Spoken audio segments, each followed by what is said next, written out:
Well, something incredible is happening at Southeastern University, and you're there on the front lines. You're watching this happen. It has been amazing to see students worshiping nonstop. How long has this been going on now? So we have a 3-day conference that we do every year. It started on Monday, and so we had conference Monday, conference Tuesday, and then Wednesday morning, something shifted in one of the sessions. One of our speakers, her name is Jenny Allen, preached an incredible message, but the response time was interesting because what she did was she asked students to confess sin publicly and as loud as possible. At first, we were kind of like, we don't know how this is going to look or where it's going to go. And students literally leaned in completely and started shouting as loud as they could, confessing sin, burdens, issues, all kinds of stuff. And after that happened, something shifted in the room. Something undeniable happened that we all felt. And from there, we had breakout sessions and lunches. And after 30 minutes of students at the altar praying, we're like, oh, maybe we need to push back one of our lunches. And then we canceled the lunch. And then we thought maybe we need to push back our breakout sessions. And then we canceled our breakouts. Then we thought maybe we need to push back our classes, and then we canceled classes because the worship wasn't ending and something Wow. undeniable was happening. And so we just leaned into it. We had no break, no pause. It went all through the night to the last session. 10:30 hits, and we're like, hey, we need to give up the building. We were at a church down the street. We're not a church, we're a university, and we were renting a church. And we said, hey, we need to leave the church, but it feels like this can't stop. It would feel disobedient to try to pause it. And so what we did was, hey, actually, we're going to leave this building and we're going to come right back on campus. And since Tuesday night at close to midnight, this has not stopped. And we're talking on Friday now. So this has I'm been sorry, going on Wednesday night. Wednesday night. This has not stopped. And it's 24 hours a day. Hasn't been 24 hours a day, but pretty close. We've had a few really short breaks to just turn rooms around, let people go get something to eat, take a nap, and come right back and lean into Which it. is healthy and amazing that people are coming. I mean, when you look at this, you're a campus pastor there. Have you seen anything like this ever in your ministry before firsthand? Jenny Allen, we're in the session and things are happening. And we know that something undeniable is happening. And she says, Jonathan, is this normal? I mean, we're a Pentecostal university. We're charismatic. We're used to lingering, long altar calls, great moments in the presence of God.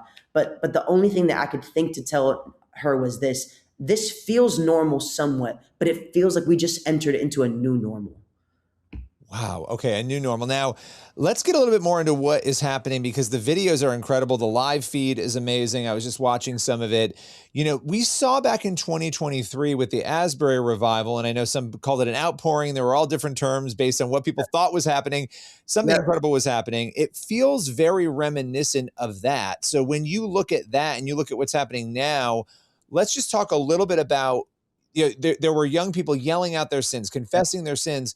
What else are you seeing when it comes to worship? Are you seeing any healings? I mean, I'm very, very interested and intrigued by what's actively happening. We're watching it, but what is happening on the ground?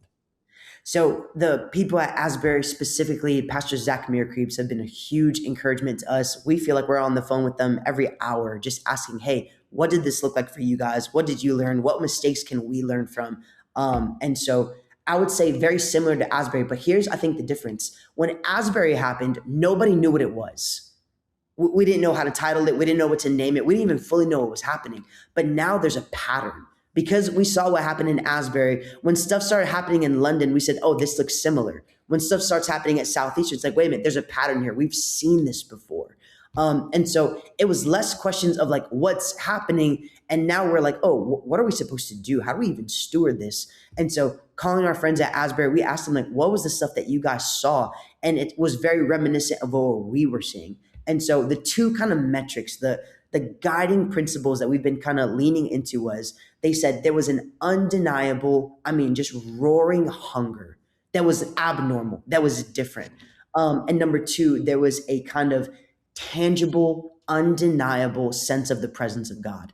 And when those two simultaneous things are happening, something unique and special is happening that you need to lean into.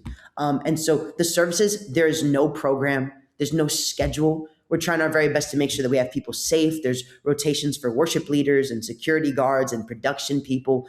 But really, all that's happening is tons of worship, confession of sin, testimonies, prayer for healing, and people giving kind of prophetic words that they feel for the community. But that's it. We don't really have a plan. What is happening is we feel like we're flying a kite. We're trying to get ourselves in position. We're doing everything on our side. And then we're saying, Lord, the room belongs to you. Bring the wind. When you think about the term revival, if somebody says to you right now, are you experiencing at Southeastern University revival? What would you say? How would you respond to them? Yeah, I would personally say no. And here's why. Revival is something that can only be evaluated in hindsight. Only looking back can you say, oh, that was truly a revival. We saw what happened, we saw the impact of it, and then we were able to designate what it was. And so I would say you can only determine revival in hindsight. That's one. Two, in scripture and in church history, there's kind of definitive patterns and characteristics of revival. This has only been happening for 2 or 3 days. And so we personally aren't using the language of revival. Here's what we're telling people. We don't know what's going on. We don't know what's happening. We just know that something is happening, and we're trying to do our very best to lean into it. And so we've said, hey, there's a move of God happening at Southeastern University. It feels like there is a spiritual outpouring happening at university. We know that there's a spiritual awakening happening on our campus. That's some of the language that we're using. One, because we're trying to have a posture of humility. We don't know what's going on, how long it's going to last, what it's going to turn into. And then two, we feel more comfortable with saying, hey, there's an outpouring of God's Spirit, and we're just trying to be great stewards of it. Are you starting to see people come in from other schools? I know people are watching at other schools. You could talk about that at other universities that the feed is being watched. Are you getting people? Because at Asbury, you had people start to descend on the town from all over the world. Is that starting there? Yeah, a little bit. We've actually been kind of hesitant to invite people for a couple of reasons. One, just capacity. Our chapel isn't actually super huge. We only have capacity for about 800 people in our chapel, and it's packed to capacity with students. That's actually the second thing. Our priority is the students. There is a spiritual awakening happening in these students, and they are leading this. We are not. If anything, we're actually trying to get out of the way. The students are the ones who are bringing the hunger, who are bringing the passion. And so we're actually following their lead. And so when students are coming up to me in the corner and they're saying, Pastor Jonathan, we just prayed for this person and they got healed. I'm like, all right, then let's share that testimony. The students coming up with Bibles and saying, I felt this word from the Lord that I'd like to speak over everybody. And we try to discern if it's the right thing. And we say, you know what? Come on stage with me. Let's go ahead and share that word. When we're in worship and the students start singing a song that the worship team isn't singing, we go to that song because we recognize that the students are leading the room, and that's what's happening. And so we try to minimize the amount of guests. Number one, because of capacity. Number two, because students are leading. And number three, we don't want anyone to take away from the purity of what's happening in that room. And so what we've done practically is, in the sanctuary, or our Bush Chapel is for students, we've set up large screens outside of Bush Chapel in Kelly Gardens where hundreds of people were there last night praying, worshiping, experiencing healing, prophetic words, confession of sin, all the things. And it's just been fun. We're still trying to steward it. We don't know what's going to happen. A lot of people want to come, and we're trying to think through what that looks like. And that's amazing too, being really smart about it. One of the things that happened, and I found it discouraging, to be honest, with Asbury was a lot of postulation and theories, and well, maybe it's just over emotionalism. And I think that's a healthy conversation to have sometimes, but when you're in the middle of something amazing that's happening, you want to lean in. Like what you're talking about is being very, very definitive and discerning about how you handle this, that you guys are really thinking through this. What do you say to those people who might say, well, is it over emotionalism? I mean, you're there, you're seeing it, you're experiencing it. What is your experience and what are you seeing? 100%. The first thing that I would say, anytime that I talk to a skeptic, I'm like, oh, just get in the room. Just get in the room. And in my opinion, there is, again, two things. Undeniable hunger from students, genuine, authentic, real. Students are bringing blankets and sleeping bags because they don't want to go back to their dorm 300 yards away from them because they don't want to get out of the presence of God. And then two, would you rather them be at the club? They could be emotional at the club. They could be emotional at the concert. They could be emotional doing all kinds of things. Like if the thing is, oh, this just feels like passion and zeal. I'd rather them have passion for Jesus than anything else. And so, like, first of all, like I think that's a good thing. And then the second thing, the thing of like, well, is this just emotionalism? And is it, hey, maybe we're just trying to create space and we're seeing where it takes us. We're trying to be very discerning. We don't want to manipulate. We don't want to push. If anything, we don't have even expectations or timelines around how long this is going to last. When we feel like it's done and the Lord's done doing what he's doing, we'll say, hey, we're going to close up shop. In the same way that it feels irresponsible to stop it, it would feel irresponsible to push it beyond where we feel God wants to take it. I love that. Well, and I would also say too, even if something, and I'm not saying this isn't, I don't think it is, even if something was over emotional for some people, you don't know what that's going to mean 10 years from now, 5 years from now, when maybe somebody else comes in with the gospel in a way that it connects to that experience that they had, right? So I think there's people really don't, I think that critique all the way through. It's again, it's a healthy conversation to have, but what you're experiencing right now is incredible. And I'll just ask before I let you go, and I know you have a lot of other people to talk to and you got a chapel to get back into. When you look at what has happened in America since 2023, really, which is when this all kicked off, January of that year, even before Asbury, there were some other things happening. Yep. Damar Hamlin collapsing on the field, people praying for him. And we sort Yep. of watched all this happen. What goes through your heart and your mind as a pastor? There's a lot of negative happening, but there's also a lot of this spiritual outpouring happening, it feels, in our culture. 100%.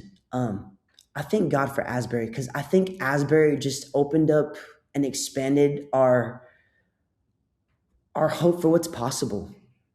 And so when all this stuff happened, when all of this started, I'm like, I literally said, I'm like, is it happening again? Because I had seen it, and so I had faith and hope for it.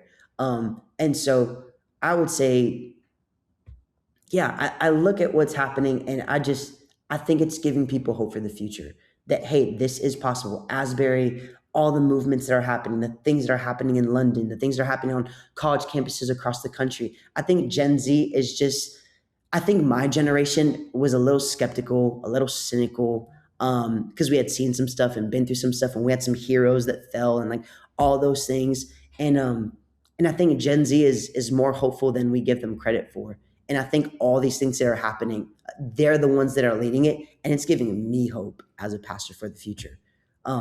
Actually, can you ask me that question one more time? I want to make sure I answered it the right way. Yeah, absolutely. Absolutely. The question was really, when you look at what is happening in the culture right now, since 2023, we have seen outpouring after outpouring. It started even before Asbury. When you look at that and you look at yeah, there's a lot of negative happening in culture. Just as a pastor, what goes through your heart and your mind?